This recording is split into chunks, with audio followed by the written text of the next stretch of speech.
नमस्कार, मी गणेश मोरे. आपण पाहत आहे सिटी प्लस मराठी.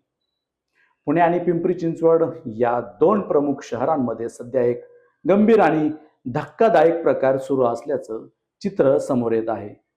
स्पा सेंटरच्या नावाखाली सुरू असलेला कथित देह व्यापार हा मुद्दा थेट विधानसभेच्या अर्थसंकल्पीय अधिवेशनात गाजला. पण आजही परिस्थिती जशीच्या तशी आहे.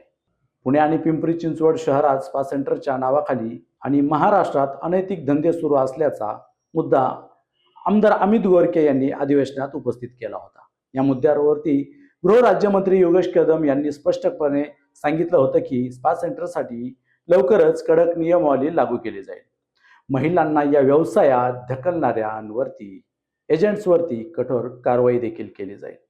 आवश्यक असल्यास त्यांच्यावरती मकोकासारखे कडक कायदे लागू करण्याचा विचार देखील केला जाईल. सरकारने गंभीर भूमिका घेतल्याचं दिसत होतं. पण आता सर्वात मोठा प्रश्न हा आहे की जर नियमावली लागू होणार होती तर ती अजून लागू का झाली नाही. जर कारवाई होणारच होती तर ती पुणे आणि पिंपरी चिंचवडमध्ये अजूनही स्पा सेंटर सुरू कसे काय?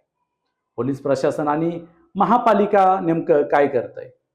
दोन्ही शहरांमध्ये आजही अनेक ठिकाणी स्पा सेंटर बिनधास्त सुरू असल्याचं वास्तव आहे.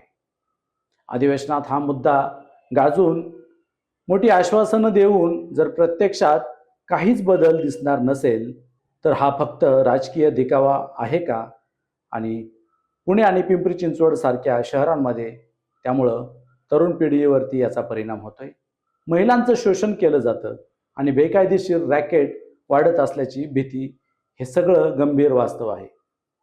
सिटी प्लस मराठीच्या माध्यमातून आम्ही थेट मागणी करतोय की पुणे आणि पिंपरी चिंचवड शहरामधील सर्व स्पा सेंटरची सखोल चौकशी करण्यात यावी. बेकायदेशीर धंदे चालवणाऱ्यांवरती तात्काळ कारवाई करा. एजंट्स आणि रॅकेट चालवणाऱ्यांवरती कठोर गुन्हे दाखल करा आणि नवीन नियमावली तातडीने लागू करा.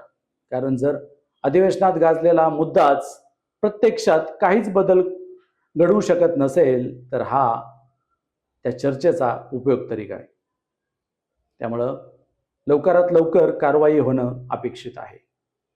अशाच नवनवीन बातम्यांसाठी सिटी प्लस मराठी चॅनलला सबस्क्राईब करा आणि बेल आयकॉन दाबायला विसरू नका. धन्यवाद.